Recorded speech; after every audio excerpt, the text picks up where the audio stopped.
Amém, queridos? Que Deus possa te abençoar. A nossa vida, ela é feita de escolhas. A minha, a sua vida é feita de escolhas. A todo momento nós estamos tomando decisões. Algumas delas positivas, outras negativas. Algumas nos impulsionarão, outras nos puxarão para trás.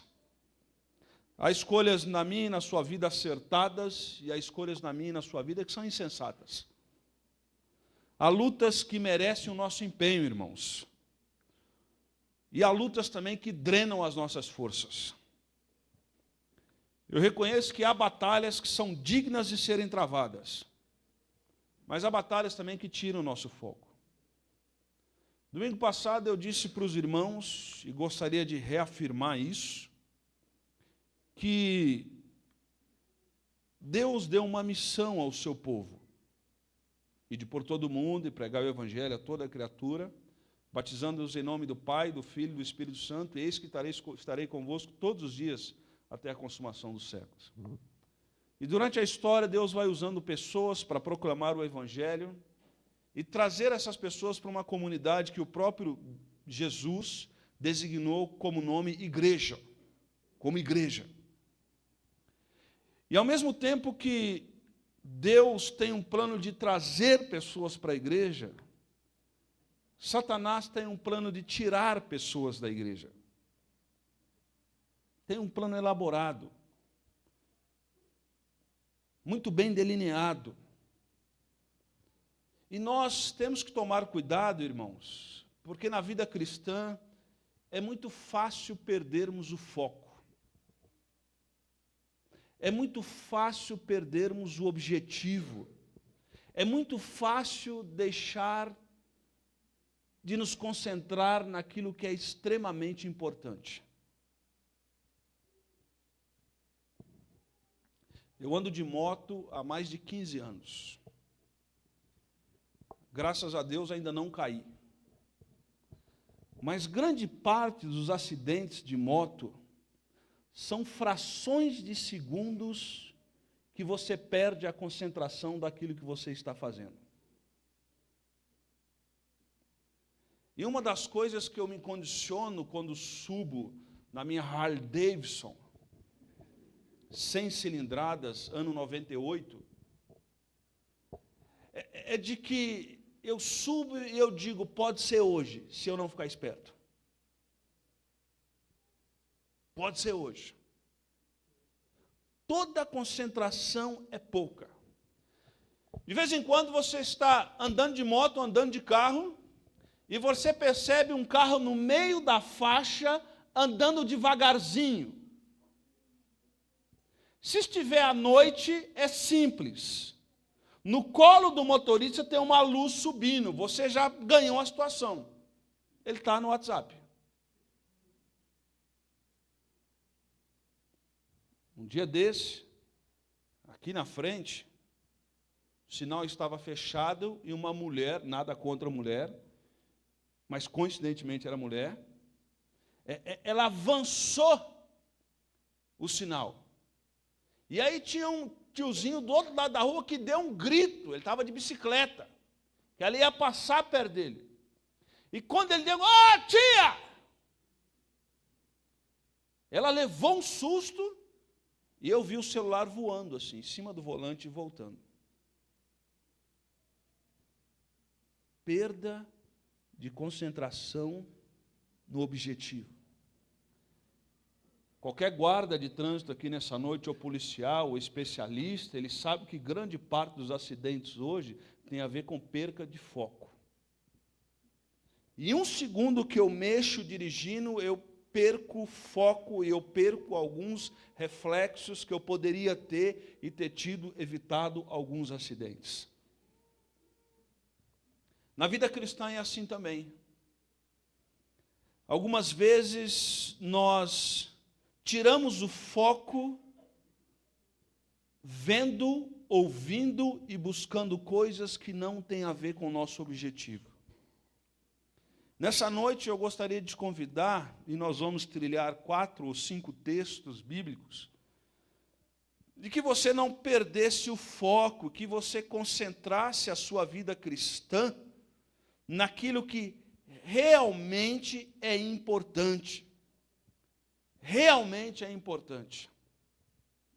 Uma vez, conversando com um jovem há muito tempo atrás, ele ia se casar e a sua candidata à esposa, lá na sua cidade, em Campinas, disse para ele assim: amorzinho, eu não sei fritar um ovo. E tudo indica que eu não vou conseguir aprender. Porque eu não tenho muita disposição para isso. E aquele rapaz que tinha uma mãe que era um espetáculo cozinhando, ele disse: pastor, você acha que eu devo casar com ela porque ela não quer cozinhar? E eu disse para ele: você acha que isso é essencial para o seu casamento? Isso é condição sine qua non? Isso é assim, você consegue aprender para você fazer para ela? Porque na Bíblia não está escrito que a mulher tem que cozinhar para o homem, correto? Está escrito, tem algum lugar escrito isso aí lá? Né? Lá em casa é a mulher que cozinha, porque eu, se for ferver água, eu deixo queimar e... Você está entendendo? Eu fiz café uma vez com receita. E nunca mais. Né? Ficou ruim para desgrama. Você viu o pó fora da água, assim, ó. Acredite se quiser. Então, isso é quando... Não é. Então, filhão, parte para o abraço. Às vezes nós nos concentramos em coisas que são irrelevantes. Nós damos valor para algumas coisas que Deus não deu valor. E eu gostaria que você, durante as suas escolhas, você não olhasse para trás, para o retrovisor na sua vida, e sim olhasse para frente. Olhe para frente. Eu gostaria que você abrisse sua Bíblia nessa primeira etapa, em Filipenses capítulo 3. Filipenses 3.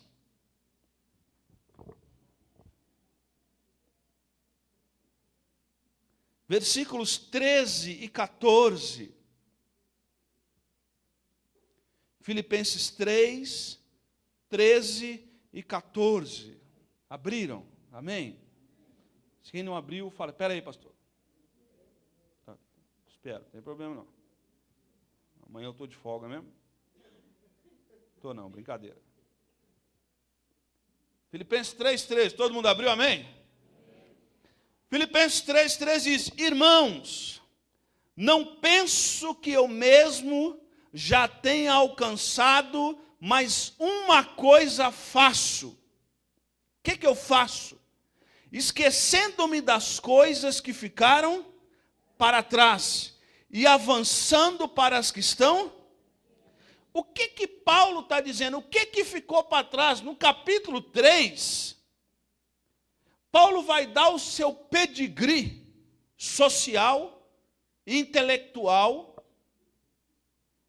Ele vai descrever todo o seu pedigree. Ele diz: se alguém pensa que tem razões para confiar na carne, eu sou essa pessoa. A partir do verso 5, ele diz: circuncidado ao 8º dia, pertencente do povo de Israel, da tribo de Benjamim, verdadeiro hebreu, quanto à lei fariseu, quanto ao zelo perseguidor da igreja, quanto à justiça, não há na lei alguém irrepreensível. E no verso 7 ele diz: mas o que para mim era lucro, passei a considerar perda. Por que eu passei a considerar perda? Por causa de Cristo. Por causa de Cristo. Então Paulo diz: naquilo que humanamente eu poderia me apoiar, isso eu considerei perda. E a expressão grega perda no verso 7, a expressão perda no verso 7 quer dizer esterco. Esterco. Eu considerei esterco. Eu considerei coisa, isso aí mesmo. Não é isso que eu queria. Agora, Paulo está falando de virtudes, mas ele também pode lembrar de, por exemplo, a perseguição que ele promoveu na vida dos cristãos. Mas no verso 13 ele diz... Paulo diz que precisamos esquecer das coisas que ficaram para trás para podermos avançar para aquelas que estão diante de nós. Se ficarmos sempre olhando pelas lentes do retrovisor, presos ao passado, nós não sairemos do lugar que nós estamos. Para avançar, nós precisamos nos desvencilhar de algumas coisas, de alguns sentimentos que nós temos. Olha o que o autor aos Hebreus diz. Por favor, se você puder, abra em Hebreus capítulo 12, o irmão vai projetar também aqui para a gente. Hebreus capítulo 12.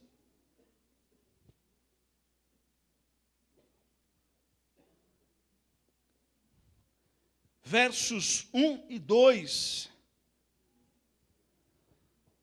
Hebreus 12, 1 e 2 vai dizer: portanto, também nós, uma vez rodeados de tão grande nuvem de testemunhas, livremo-nos de tudo e do pecado que nos envolve, e corramos, vamos para frente, para de olhar para o retrovisor, e corramos com perseverança a carreira que nos é proposta. Como? Verso 2, tendo os olhos fitos. Então preste atenção que o autor de Filipenses, Paulo diz, corramos a carreira que está nos proposta. E no verso 14 ele vai falar que o nosso alvo é quem? Cristo. Cristo. Nosso alvo é Cristo. E agora em Hebreus capítulo 12, o autor aos Hebreus fala para que nós possamos correr a carreira que nos é proposta, nós precisamos nos desvencilhar de todo o peso e do pecado.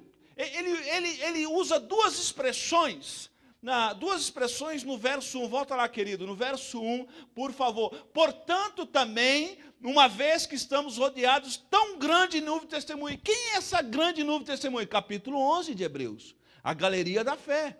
Pessoas que honraram a fé que tinha e pessoas que foram honradas pela fé que tinha. Lembra do texto, daí tem os personagens. Então nós temos esses exemplos. E esses exemplos é para quê? É para nos inspirar. É para nos inspirar. Ele diz agora, livremos-nos de tudo que... Ele vai usar duas expressões. Livremos de tudo que nos atrapalha.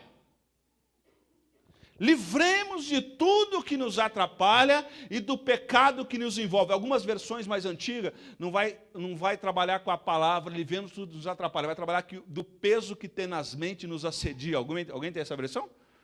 Do peso que tenazmente nos assedia. Essa expressão peso que tenazmente, peso ou tudo que atrapalha, na língua que foi escrito o texto, era usada, imagine o casco do navio. Imagine o casco do navio naquela época. O casco do navio estava ali e conforme o navio ia navegando, o navio juntava algumas crostas no seu casco. Então, quando o navio chegava no porto, existia uma pessoa que a função dessa pessoa era pular na água e limpar o casco do navio, para que não juntasse excesso de crosta. Porque o excesso de crosta atrapalhava o desempenho do navio. Estão entendendo? O excesso de crosta, ele atrapalhava o desempenho do navio. Um navio com muita crosta, talvez ele chegaria no objetivo que ele vai chegar, mas com um tempo maior, com esforço maior, com mais dificuldade. Num navio com a sua crosta limpinha, a navegação era tranquila, era suave. O autor aos Hebreus pega essa mesma palavra e diz, eu e você juntamos crostas em nossas vidas. Nós juntamos coisas que nos atrapalham. Todo final de ano na São Silvestre, tem os corredores, né? E você já viu como que aqueles quenianos correm? Eu tenho uma similaridade com os quenianos, a grossura da perna. São magrinhos. Usam um short indecente. Usa uma roupa levinha. Usa uma roupa que se você colocar na balança, talvez não pese nem... Já pegou o tênis de corredor? Tênis mesmo. Uma vez eu fui comprar um tênis, o cara foi explicar o tênis para mim. E ele foi colocar o tênis. Aí ele ia colocando o preço dos tênis assim, sabe? Eu ia comparando com o preço da bota bico de aço. E ele ia colocando os preços, e esse assim, esse faz assim, esse assim. Moço, eu só quero um tênis.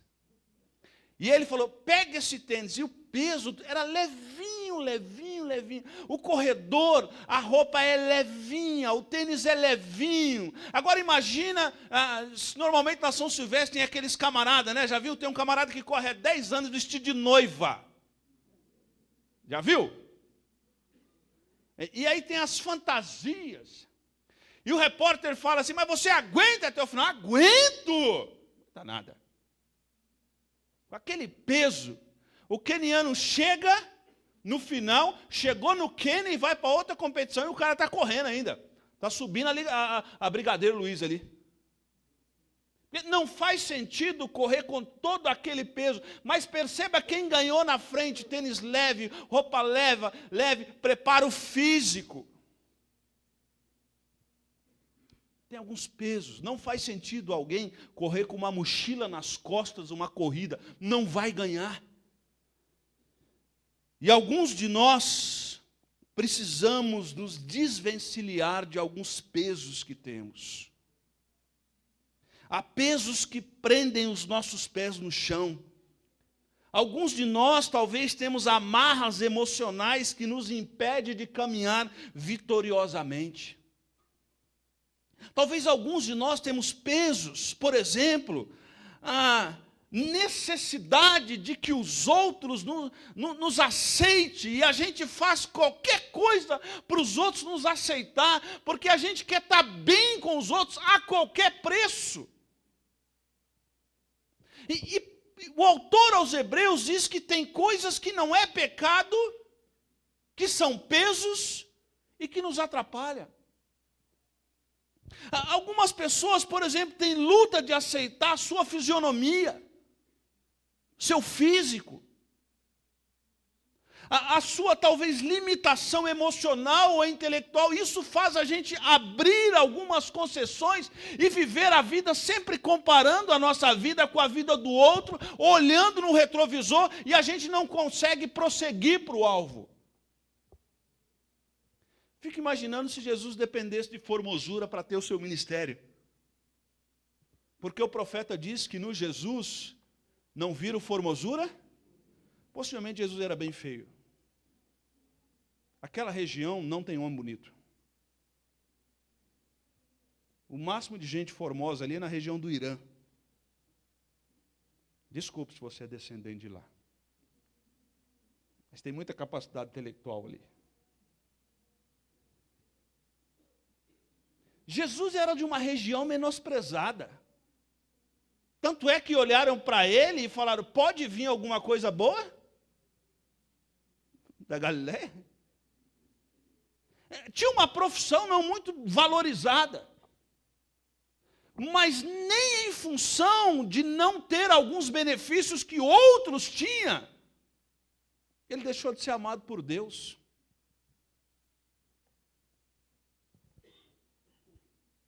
Alguns de nós precisamos nos desvencilhar de algumas amarras emocionais, algumas pendências que adoecem a nossa alma e tiram o nosso entusiasmo de viver, de prosseguir rumo a Cristo.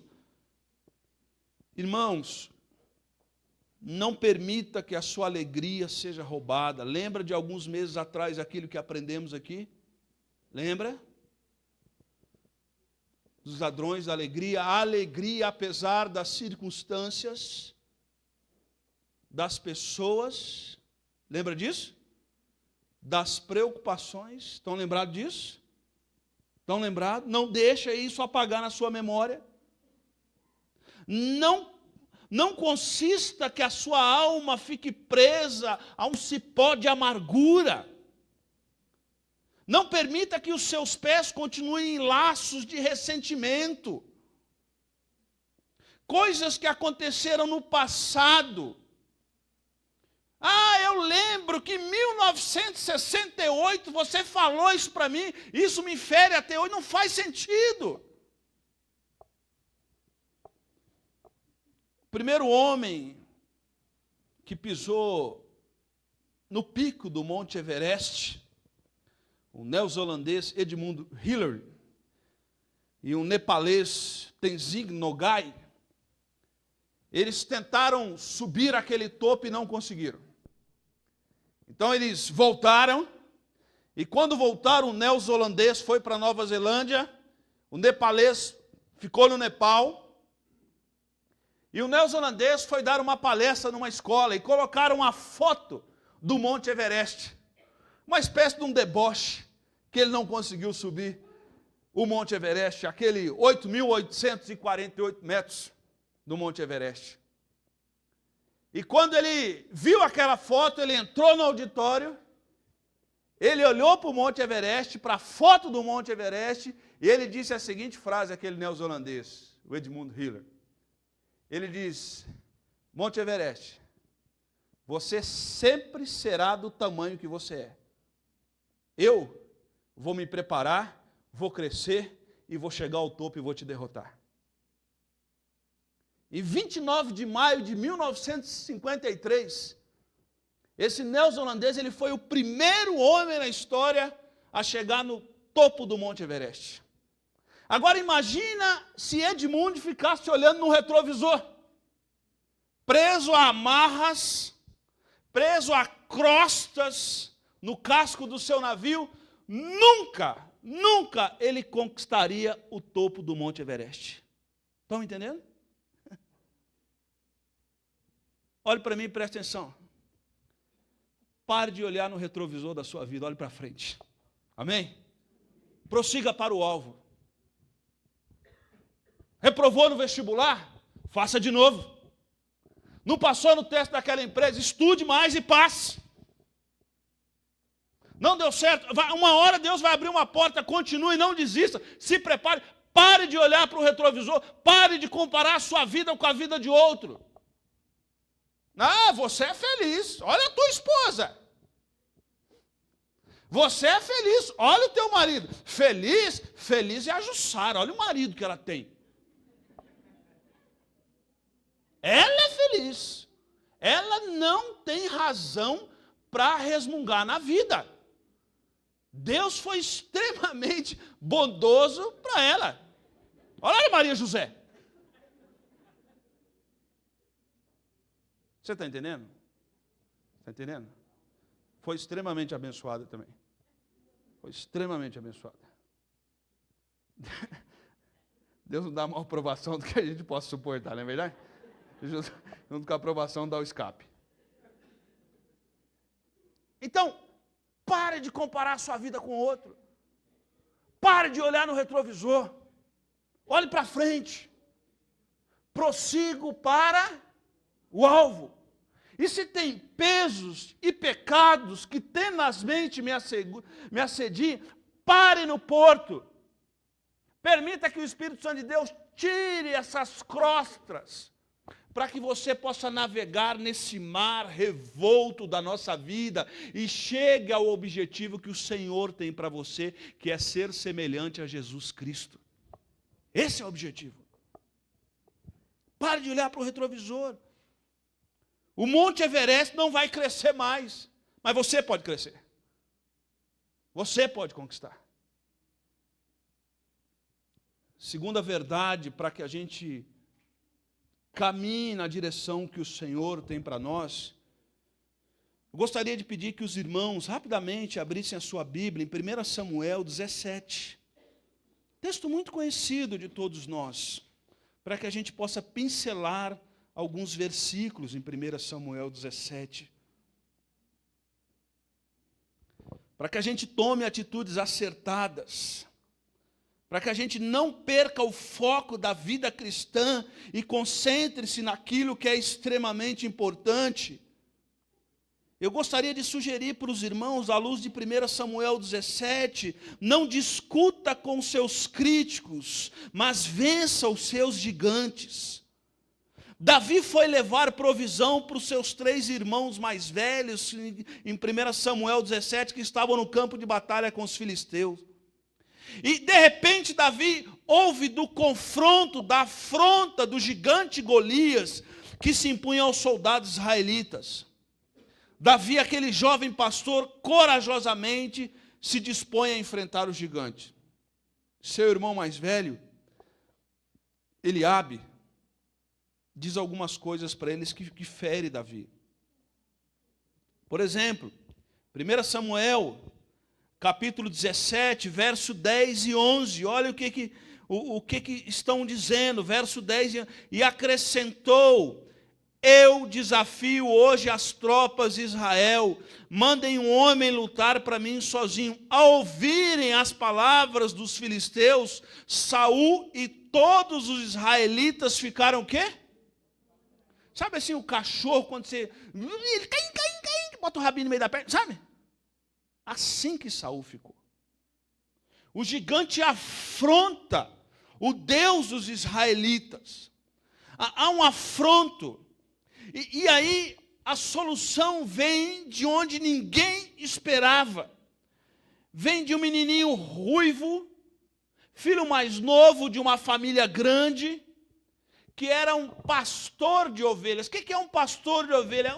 Um Zé Mané, um Zé Ninguém, um adolescente. E esse adolescente, ele vem trazer, possivelmente a sua mãe falou assim: vai lá levar comida para os seus irmãos. Você que é mais novo, você sabe o que é isso.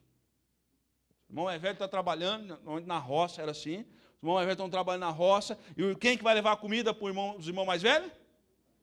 E quando o irmão mais novo chega com a comida, o que os irmãos mais velhos falam? Louvado seja Deus, você chegou aqui, graças a Deus por sua vida. Não é assim?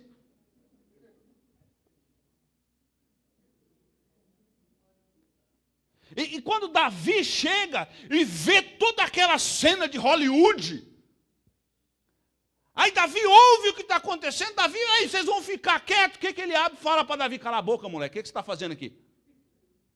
É isso que fala para o irmão mais velho. O que você está fazendo aqui, moleque? Se Eliabe e os seus irmãos fossem da capital de São Paulo, ia virar para Davi e falar: está me tirando, moleque? Se fosse no Rio, qual que é, meu irmão? Mas eles falam: o que você está fazendo, moleque? Verso 30 e 31. Olha o que diz lá nos versos 28 em diante. Quando Eliabe, o irmão mais velho, ouviu Davi falando com os soldados, ficou o quê? Irritado. E perguntou: por que você veio aqui, moleque? Com quem deixou aquelas poucas ovelhas no deserto? O que você está se metendo nisso aqui? Vai cuidar das suas coisas, é isso que ele está dizendo. Sei que você é um presunçoso e que o seu coração é mau. Você só veio aqui para quê? No português, cara, você só veio aqui, Davi, para ver o circo pegando fogo. Isso é ruim, moleque. É isso que os irmãos veem. O que você está fazendo aqui? Verso 29. E ele disse... O que o irmão mais novo fala quando o irmão mais velho chega junto? O que eu fiz, meu? Não fiz nada. Mãe, não fiz nada. Olha o jeito que ele está falando comigo. Está no verso 29. E Davi fala: o que eu fiz? Será que não posso nem falar nada? Nessa casa eu não posso falar nada. O que eu falo, vocês já... É isso que o irmão mais novo fala. Já viu isso em algum lugar? É novidade, né? Novidade. Não posso nem falar nada. Verso 30. Ele então se virou para o outro e perguntou. E o que os homens falaram para o Davi? Trataram mal assim como Eliabe tratou mal. Falaram exatamente a mesma coisa. Irmãos, é muito ruim. É muito ruim quando a gente só ouve ao nosso redor vozes pessimistas. Vozes pessimistas. E é isso que Davi está ouvindo. Ele só ouve voz pessimista. E Davi aqui é um texto que vira a página da vida de Davi. E Davi precisa triunfar sobre as críticas e sobre os críticos que estão ao seu lado. E é muito difícil ser criticado por alguém acima de nós de maneira desonesta. Eliabe era o irmão mais velho e, de alguma maneira, Eliabe era responsável por Davi naquele momento. Perceba que Eliabe, parece que a construção gramatical do versículo 29, parece que Eliabe tinha o costume de criticar Davi. Porque Davi diz, o que eu fiz agora? Isso indica que constantemente Eliabe continuava criticando Davi. E é duro quando crítica vem de pessoas que você conhece há muito tempo. E essa crítica duvida do potencial de Davi. Pessoas que talvez duvidam do seu potencial. Olha o verso 31 a 33. As palavras de Davi chegaram aos ouvidos de Saul e o mandou chamar. Davi disse a Saul, ninguém deve ficar com o coração abatido por causa desse. O teu servo irá lutar por ele. Respondeu Saul. O que Saul responde? Moleque, você não tem condição nenhuma de lutar contra esse filisteu. Você é apenas, o que ele diz? Você é apenas um moleque. A expressão aqui é rapaz. Você é um moleque. E ele sabe o que é? Ele é um guerreiro. E não é um guerreiro da noite para o dia. Davi, você não tem pedigree. Crítica aberta. Por Saul, por Eliabe, pelos homens. Mas mal esses homens sabem que Deus ia usar aquela pessoa insignificativa diante deles para libertar a nação. Vocês sabem da história. Vocês conhecem a história. Deixa eu dar uma ilustração para os irmãos para que a gente possa entender esse princípio. Em 1986, a revista Time, ela fez um artigo, e esse artigo, o tema desse artigo de 1986 da revista Time era Homens sem perspectiva de futuro. Preste atenção nisso aqui. Homens sem perspectiva de futuro. E pegou alguns personagens da história, e eu separei 3 aqui para os irmãos. Beethoven. Abre aspas.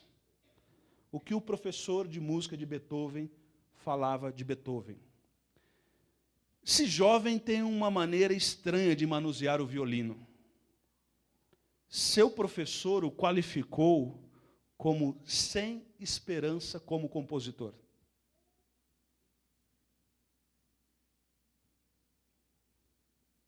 Estou falando de quem? Beethoven. Walt Disney foi despedido por um editor de um jornal e abre aspas. Qual era a justificativa para ser despedido? Ele não tem criatividade. Walt Disney faliu 3 vezes. 3 vezes ele faliu. Thomas Alva Edison. Seu professor disse, abre aspas, que ele era muito estúpido para poder aprender alguma coisa. Thomas Edison registrou mais de 1000 patentes, invenções.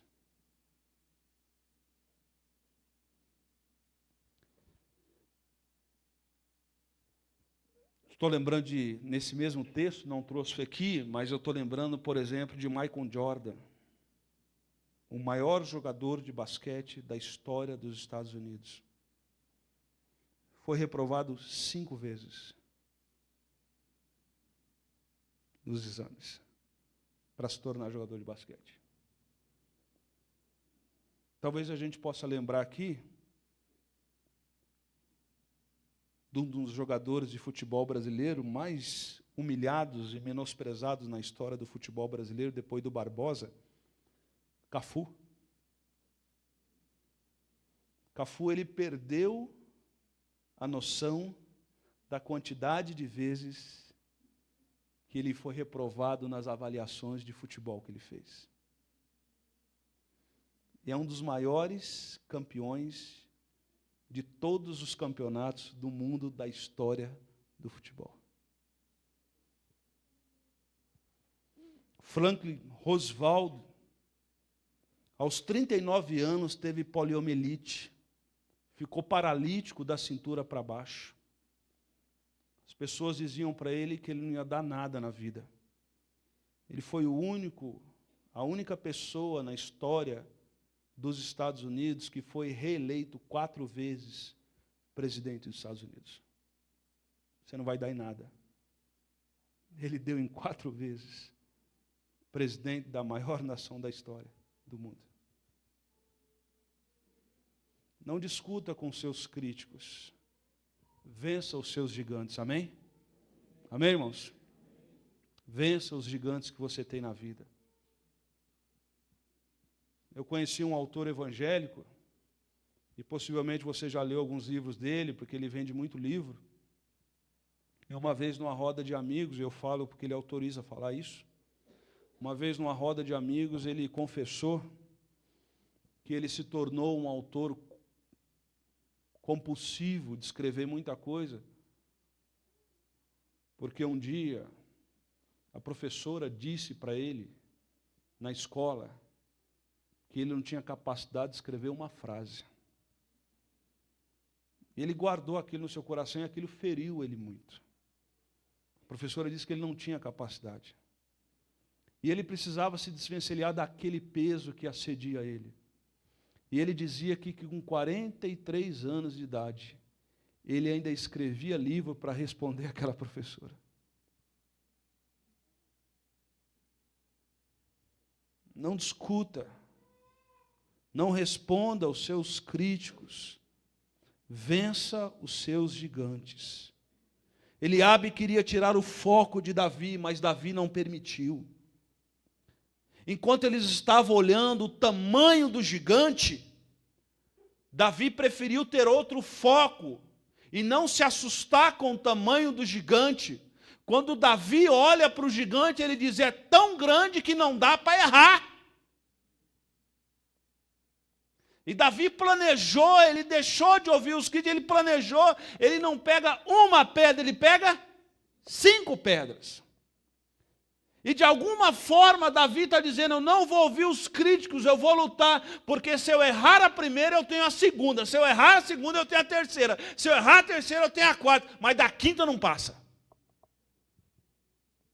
E Davi acertou na única brecha que tinha, que não era protegida por aquele gigante. Um pequeno espaço na testa. Na testa.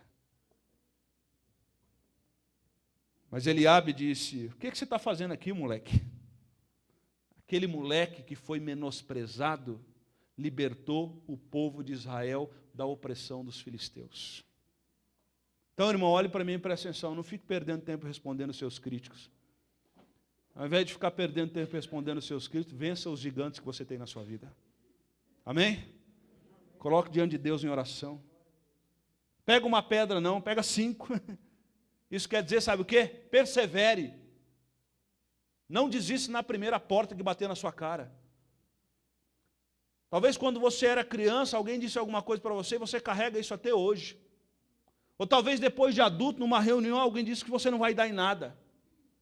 Algumas vezes eu ouvi algumas pessoas falando de mim que eu não ia dar em nada quando eu era criança. Não responda aos críticos. Vença os gigantes que Deus permitir entrar na sua vida. Pela graça de Deus e pelas armas que Deus vai lhe oferecer. Amém? Terceiro lugar, eu gostaria que os irmãos corressem um pouco as folhas da sua Bíblia e fossem para Neemias.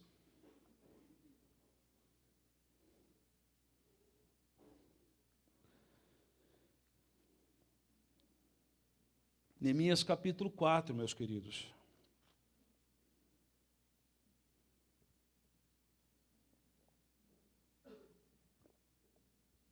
Neemias capítulo 4.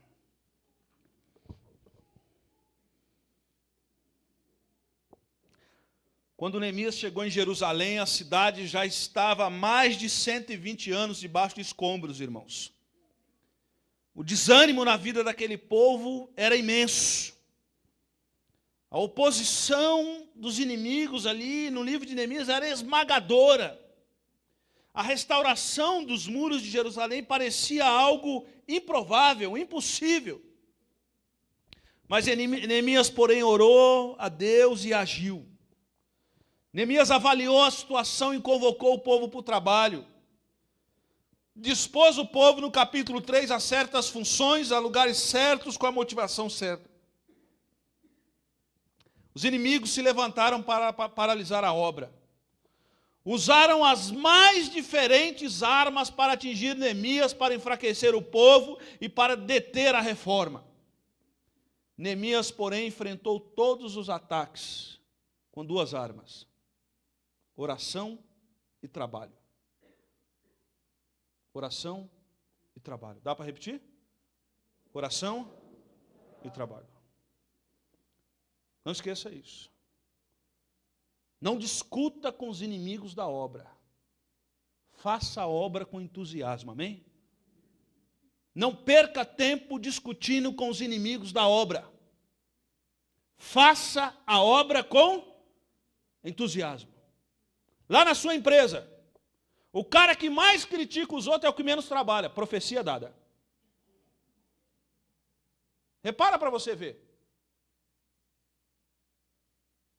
Os que mais criticam são os que menos. Você tem um parente lá na sua família que a única coisa que ele faz, sabe o que é? Criticar. Profecia batista bíblica. E quando ele vai na sua casa, ele critica a louça suja em cima da louça, mas em cima da pia, mas ele não tem coragem de lavar um copo. Já tem alguém assim por lá? Não, pastor, na minha família não tem não. Lá é só descartável. Não, não é isso que eu estou dizendo, abestada.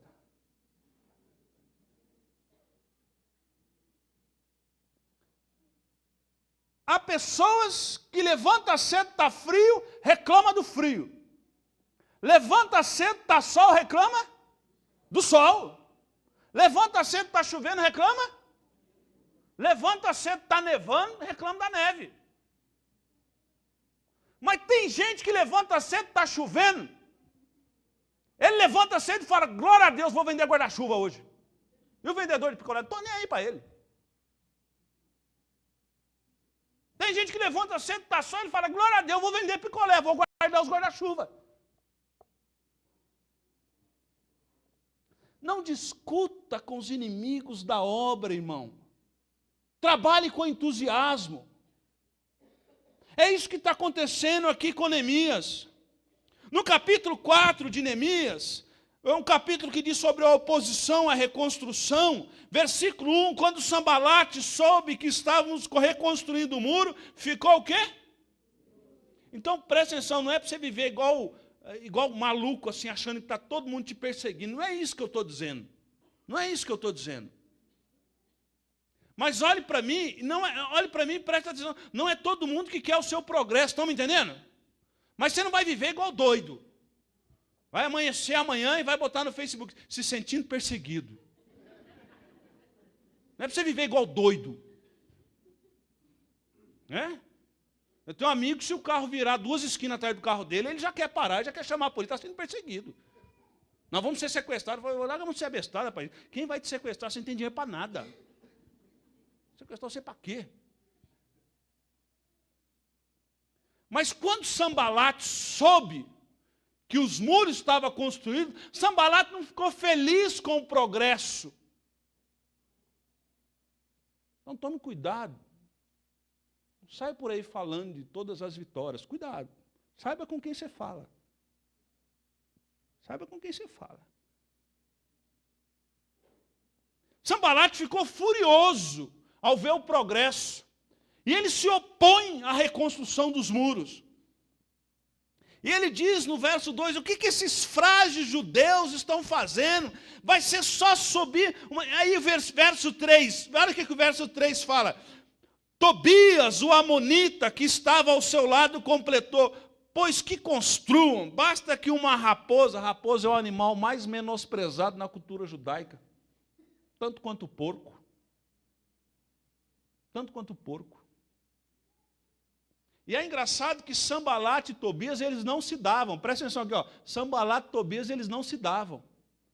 Mas quando é para se opor a Neemias, o que eles fazem? Já viu isso em algum lugar? Não, novidade. Primeira mão. Eles não se davam. Mas quando foi para se opor à reconstrução do muro, eles se juntaram. Agora preste atenção, irmão, que olha só verso 6. Verso 6. Nesse meio tempo, fomos reconstruindo o muro, até que em toda a sua extensão chegamos na... E o povo estava... O que a Bíblia diz? Totalmente dedicado, animadão. O povo estava animado. Quando, porém, Sanbalat, Tobias, os árabes, os amonitas e os homens de Asdod, verso 7, souberam que os reparos do muro de Jerusalém tinham avançado e que as brechas estavam sendo fechadas, ficaram furiosos.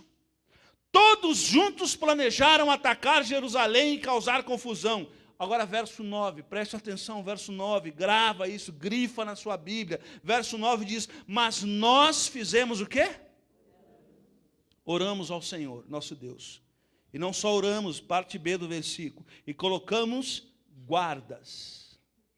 Orar e agir. Estão me entendendo? Ô Senhor, eu quero passar naquele vestibular. E se o Senhor é Deus, se o Senhor existe, o Senhor vai me honrar e eu vou passar. Está estudando? Está estudando? Não, mas Deus vai me honrar. Está estudando? Enquanto você não está estudando, tem um chinês que está estudando 15, 18 horas por dia. E o chinês entrou na fila para prestar o vestibular, é menos uma vaga. Então ore para não entrar chinês, correto? Ore para o Uber do chinês se perder, entendeu? Para o guarda ser xenofóbico, fechar a portaria e não deixar ele entrar.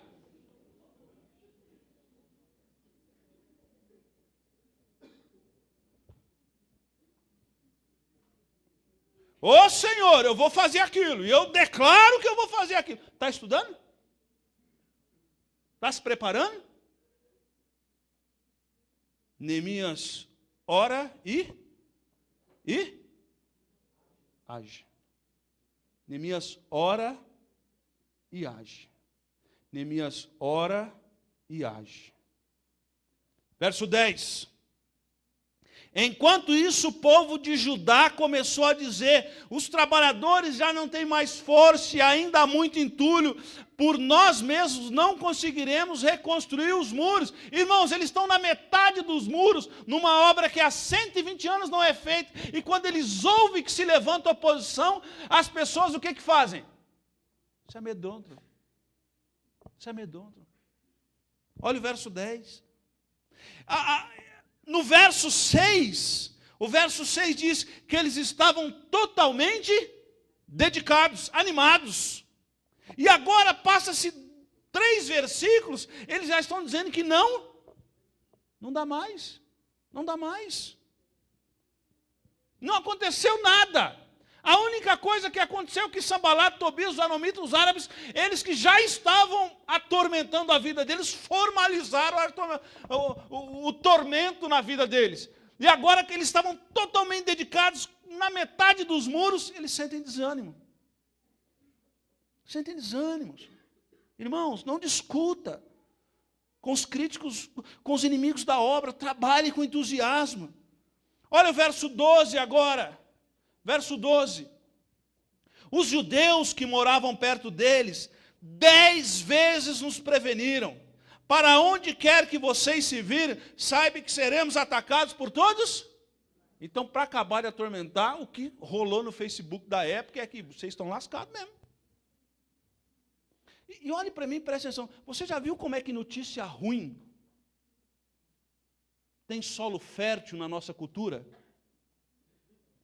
Quais os jornais que têm mais audiência na nossa TV? Corta para mim aqui.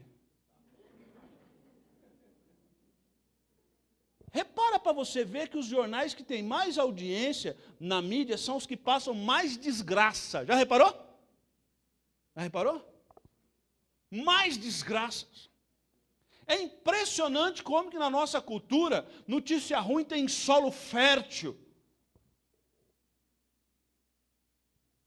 Dia desse estava rolando no Facebook, no WhatsApp, até negócio da igreja aqui, navios com imigrantes, não sei o que vai chegar. E os caras estavam um tumulto. Eu falei, pô, meu querido, relaxa, filho, mais bandido que a gente tem em Brasília, não vai ter, pode ficar sossegado. Coitado é de quem vem, vai ser explorado por esses aí. Aí a Globo colocou lá, mentira, fato, enfim, né? Papo sem fato é boato. Esses papos sem fato é boato. E é impressionante como que a gente perde tempo ouvindo coisas que não são verdades. Filipenses capítulo 4, versículo 8, não precisa abrir, diz, finalmente tudo que for verdadeiro, tudo que for amável, tudo que for de boa índole, tudo que for de boa fama, seja isso que ocupa o vosso. E é impressionante como que a gente ocupa o nosso pensamento com mentira. Com coisas que não são verdadeiras. E na Bíblia diz que o pai da mentira é Satanás. E muito pelo contrário, o Senhor é a verdade. Quando a gente conhece a verdade nos liberta. É isso que o texto sagrado diz.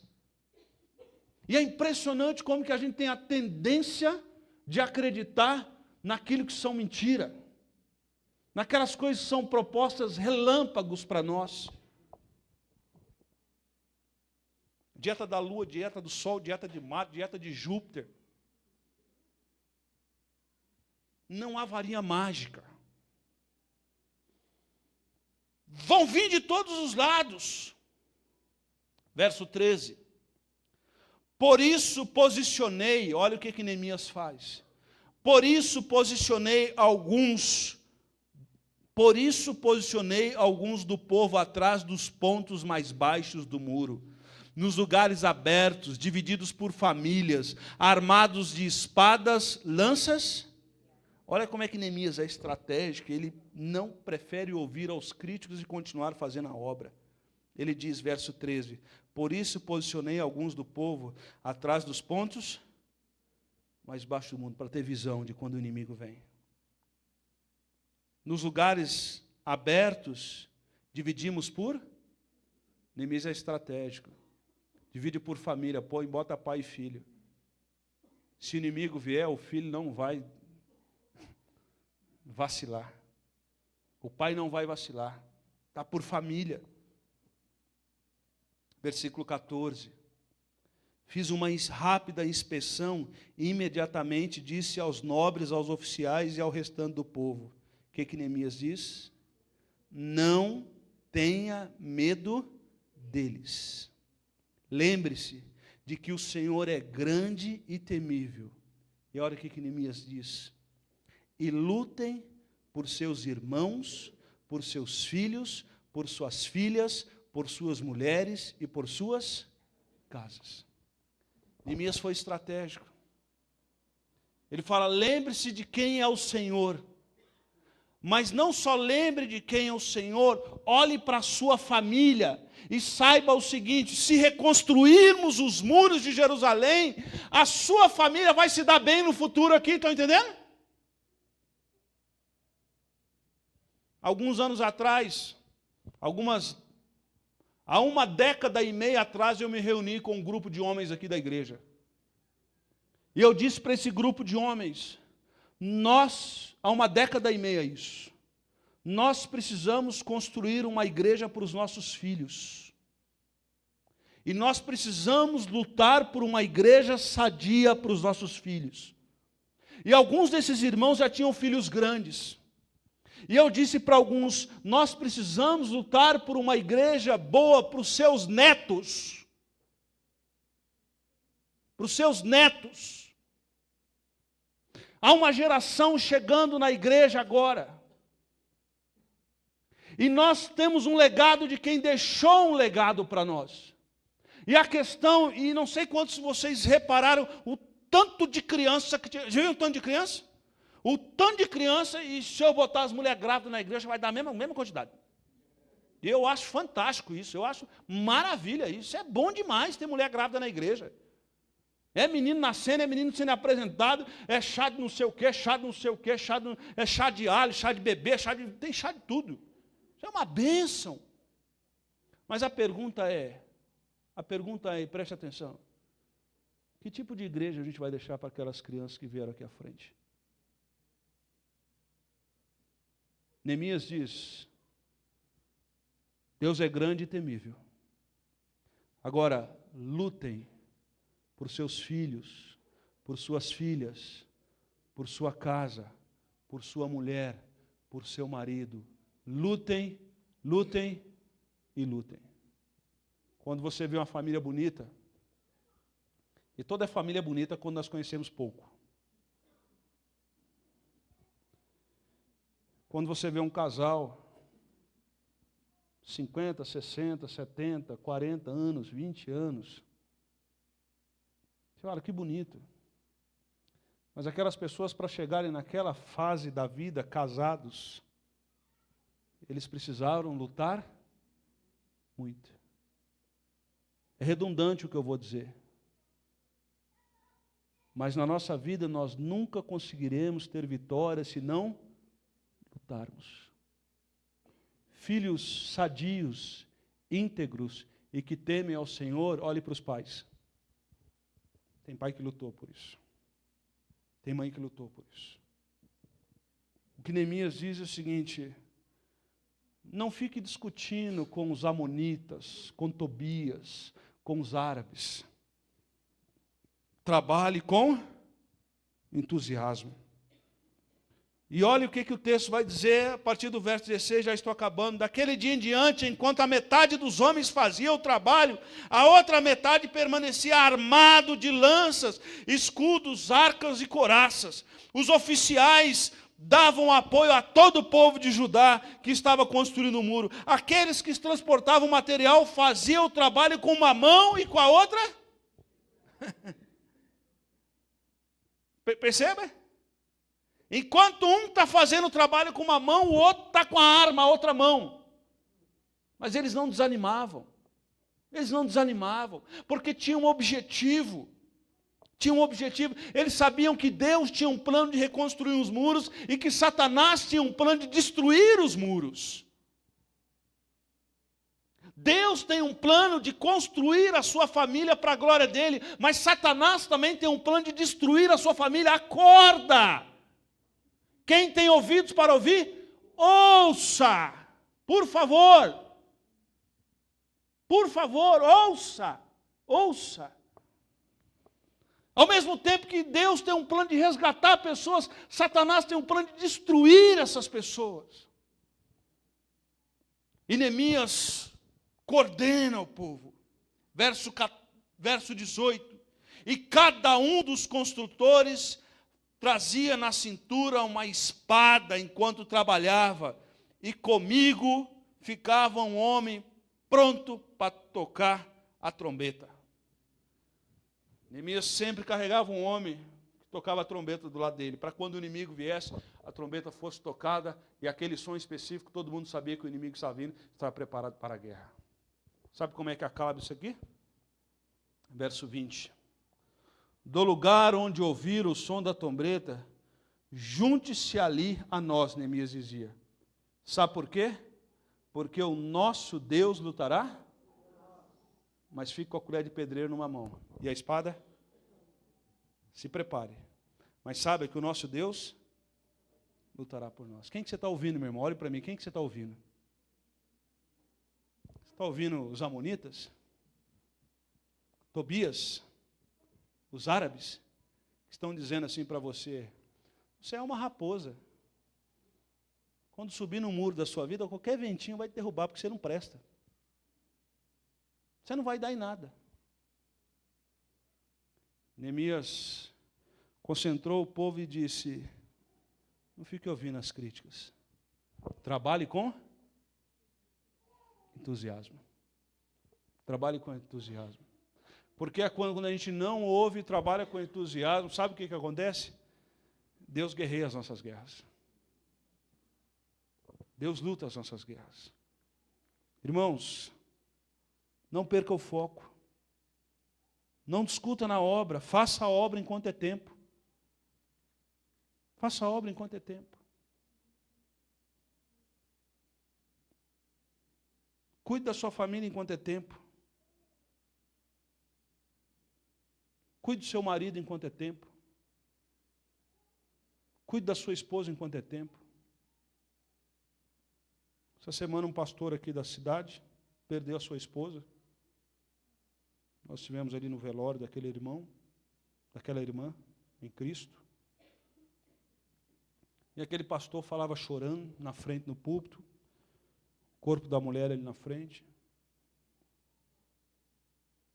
E ele dizendo o que ela dizia para ele.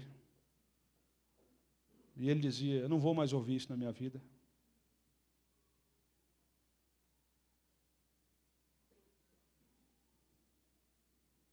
Aproveite seu casamento. Cuidado com piadinhas que fazem por aí sobre casamento. Pessoas que fazem esse deboche a respeito de casamento não têm o temor do Senhor. E se você que está aqui dentro, você faz deboche sobre casamento, cuidado, que está sendo usado por Satanás. Casamento é uma das coisas mais preciosas que Deus fez. Porque Deus olhou para o homem e disse, não é bom que o homem viva só. Acerte sua vida, acerte seu casamento. Talvez você chegou aqui hoje à noite com um casamento torto, com mágoa, com rancor no coração. E talvez você vai ter que parar de olhar para o retrovisor, olhar para frente, perdoar em nome de Jesus e continuar a sua vida, para ter saúde para os seus ossos. Olhe para mim aqui, pare de reclamar dos seus pais. Que meu pai não me dá isso, meu pai não me dá aquilo, meu pai não dá aquilo, meu pai não dá aquilo, meu pai não dá aquilo, meu pai não dá aquilo.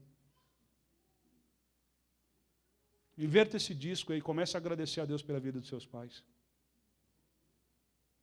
Olhe para mim aqui, pais. Pare de reclamar dos seus filhos.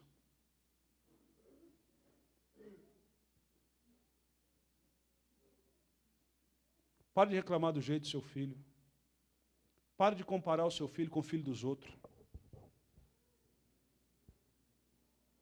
Tem muito pai que só elogia o filho dos outros e para o seu filho só decreta derrota na vida dele.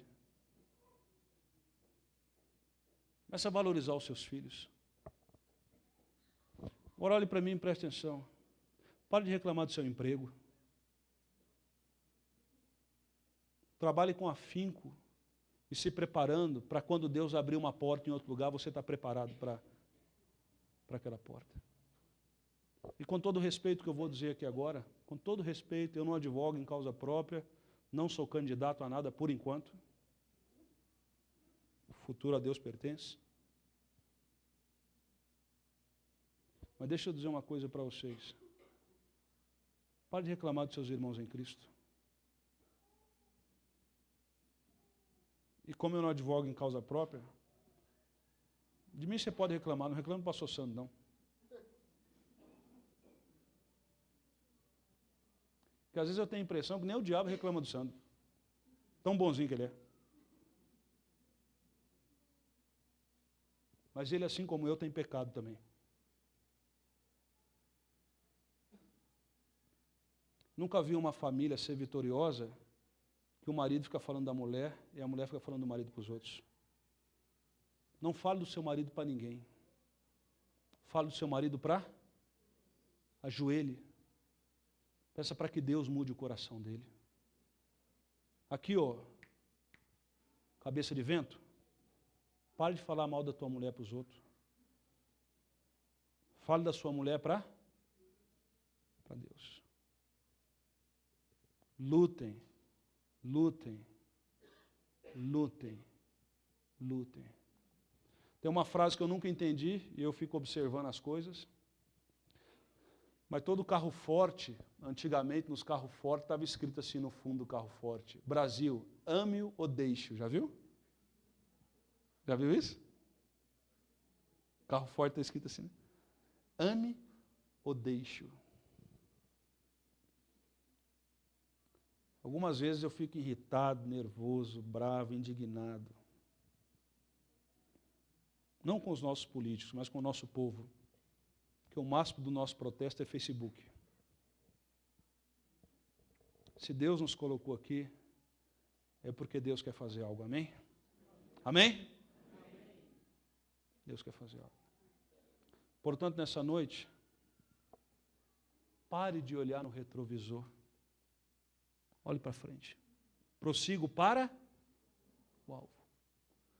Para de dar ouvido aos críticos e vença os gigantes na sua vida. Pare de dar valor a Tobias, aos amonitas, e faça a obra com entusiasmo. Abra a tua casa para um grupo pequeno, para uma coinonia. E se vier um irmão, glória a Deus, porque esse irmão veio. Nós fazíamos algumas reuniões aqui na igreja que vinha 2, 3. E tem gente que ficava reclamando que vinha 2, 3. Eu falei, glória a Deus, porque veio 2, 3. Dá R$10 para cada um e vamos embora. Ainda agradeço a esses meninos aí, porque veio. Ah, Deus, se o Senhor me desse uma casa igual de fulano. Pare de reclamar. Pare de olhar no retrovisor. Esquecendo-me das coisas que ficam para trás, prossigo. Povo, amém? Baixe sua cabeça, vamos orar. Vamos agradecer a Deus.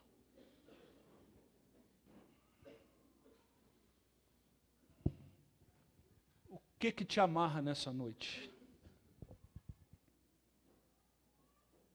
Talvez nessa noite você tenha que orar a Deus e dizer, Senhor, eu entrego ao Senhor isso nessa noite ao Senhor. Talvez tem coisas que não são pecados, irmãos, mas são pesos. E nessa noite você precisa colocar diante do altar do Senhor. Talvez na sua vida você ouviu uma crítica que te feriu muito. Talvez você carrega isso até hoje, como aquele amigo meu, que escrevia livro para provar para uma professora que já faleceu a professora. E ele escrevia livros para provar. Talvez alguém disse alguma coisa para você que até hoje você carrega no seu coração. Mas você pode, em nome de Jesus, nessa noite, derrotar esse gigante que tem dentro do seu coração. Talvez você está meio desanimado no seu casamento. A palavra de Neemias hoje serve para você. Lutem, lutem, lutem, lutem, lutem. Talvez você tenha algum olhar crítico sobre algumas questões da igreja, e talvez você tenha razão. Mas o ser crítico não resolve o problema. O que resolve o problema é numa mão as ferramentas para construir um muro, e na outra as ferramentas para proteger o povo de Deus.